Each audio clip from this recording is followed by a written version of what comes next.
Good day. It's Monday, December 7th, 2020. Cloudy day here in Iowa, a little cooler than yesterday. Looks like it's going to be that way all day. I'm obviously working from a remote location today. I'm actually helping my daughter Beth and my son-in-law Dan. Sam and Ellie, their kids, are doing distance learning, and both Dan and Beth are other places today. So I'm here at the Breeze household in Asbury, helping the kids out and doing the grandpa thing. Just a few announcements before we begin today. Pastor Hansen is hopefully getting home, if not today, then tomorrow. He's been in hospital with COVID, and we continue to pray for his recovery. We also ask your prayers for Lori Koss as she gains ground on her stroke. We hope that she'll be able to be home soon. But she's going to need a lot of rehab, and so please keep her and her family in your prayers. Our goal is to return to in-person worship this coming Sunday, the 13th. We will be 8:30 church at First Lutheran, 10:30 worship at St. Paul's. Both services will be live streamed to the Facebook page, as well as have Holy Communion. So I hope to see you there. Please remember social distancing, mask wearing, and all the other guidances we have to keep things safe.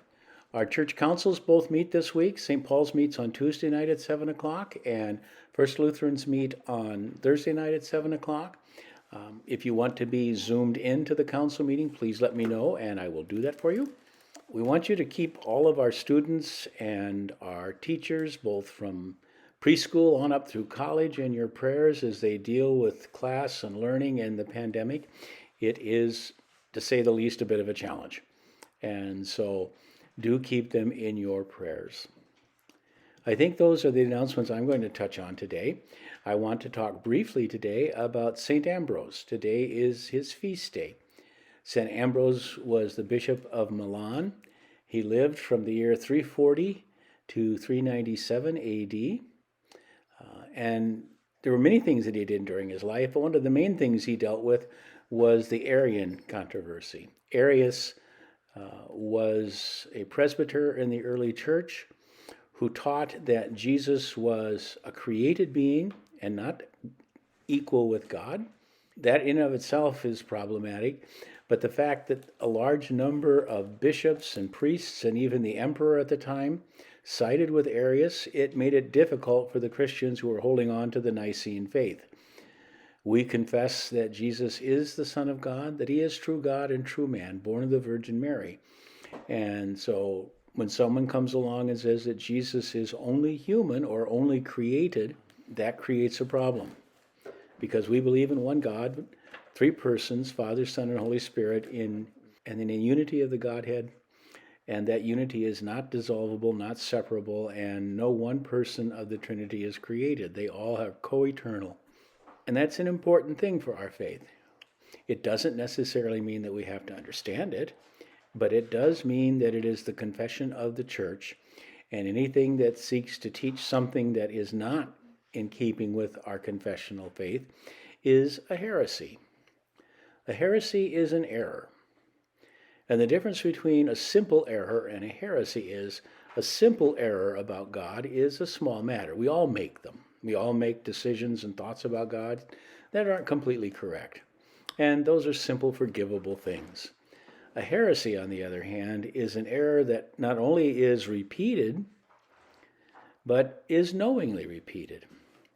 A heretic will take a position about God, and even though the church says to that person, well, that's not consistent with the faith that's been handed to us from the apostles, and if you persist in this, you'll be committing heresy. A heretic will say, well, I'm going to continue anyway because I think the church has been wrong. And there have been many heresies over the life of the church. And some of that's understandable.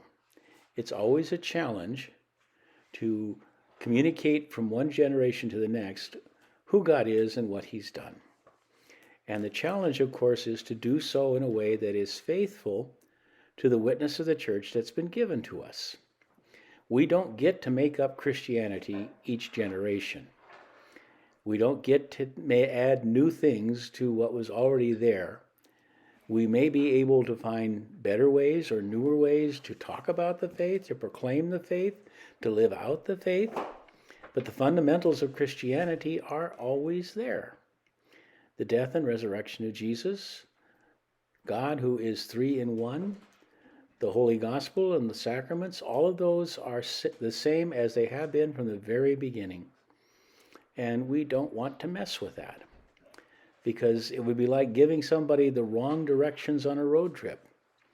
It won't get them to where they want to be.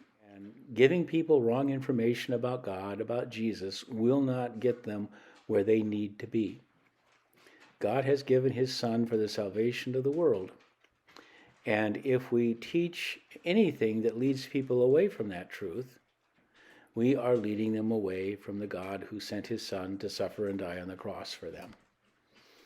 And so we give thanks for people like St. Ambrose, who was steadfast in the faith, who did not yield to the popular thing to do in those days, and helped the church stay on track with what the true witness of the gospel is. There have been people like him down through the ages who have stood their ground when people had gone astray, when people who were in leadership and responsibility in the church erred in any number of things. It's important to stand on the holy faith, the Orthodox faith, and not simply give in to the whims of culture or whatever fashion trend happens to be popular at this time. Hope and pray that you have a good rest of the day, and I know somebody wants to say hi. You want to say hi? Pop in there and say hi, Ellie. Hello.